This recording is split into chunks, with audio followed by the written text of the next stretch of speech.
seems as though the red and the blue, I hope I'm not off base in assuming there's a little bit of a subtext about what goes on in America. Was that read into it?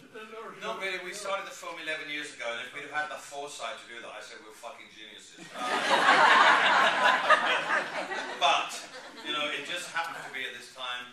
It's coming out 3 weeks after the President made the speech in Tucson last week, which was a very poignant moment in the history of America after this tragedy happened. I do feel as though there is a message in this film, like, we spend so much time hating each other because our parents tell us that that's what we have to do. And, you know, I grew up conservative because my mum was a conservative. And then when I finally realized that what conservatives were, I changed my mind immediately. So, you know, we tend as children to ape our parents. And I think this is a storyline saying that we should all get on, even if we don't, you know, if we're Catholic and we're Protestant, or we're Muslim and we're Jews, if we're Protestants and Catholics, if we're Democrats or Republicans, you know, I think in America that it's gotten so far outstretched now, where the rhetoric is so dangerous, and it puts things in people's minds. It's so unnecessary, and if there is any message that can come out of this film, which is purely coincidental, and the time is coincidental, then I'm all for it, because as I grow older, it saddens me to see a country that I love so much having such a gulf between, you know, people sometimes. They don't meet in the middle and talk and put their differences aside.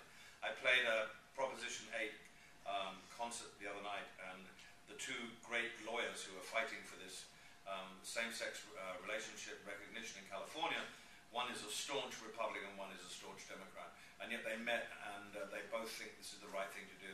That is what life is all about. It's not about hatred. And I think in the film, at the end of this, when they've both destroyed, they've destroyed both of the gardens, they actually say, oh, enough, this is ridiculous, you know, let's just get on with our life, let's be friends. And I think that sends out a positive message, but it truly is coincidental.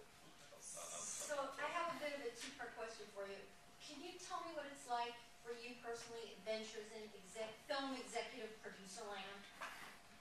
To what, sorry? What's it like, the adventures of Elton John in film producer land? And then I have That's my next animated film. What's it like to be an executive producer on a film? What are the adventures like? Oh, you do nothing. Absolutely nothing. You just get this title, called executive producer, and I go away on tour and I just say, get on with it. And that's called an executive producer. And that's the truth. I want to jump in there. You know, with any film with an 11-year journey, the challenge is there's been a lot of changes in the regimes at Disney in those 11 years. Regimes change, the continuity of Elton doesn't. And it's very important at key times in the film's gestation and development process, pre-production process, turnaround process, that someone within, outside the studio has the clout to go in at the appropriate times and get the thing back on track. Yeah, I mean, and Elton was all jokes at that point. All jokes aside, there have been a couple of times when the movie's been kind of in danger of being dropped by the studio of Walt Disney, where I've had to make the phone call to the head of the studio and say, listen, it's me, we have to have a meeting, we've come so far, we cannot lose the film now. And that's my job as the executive producer, is to try and rally the team when the team have no other means of communicating with the studio, and then here I am. Wonderful.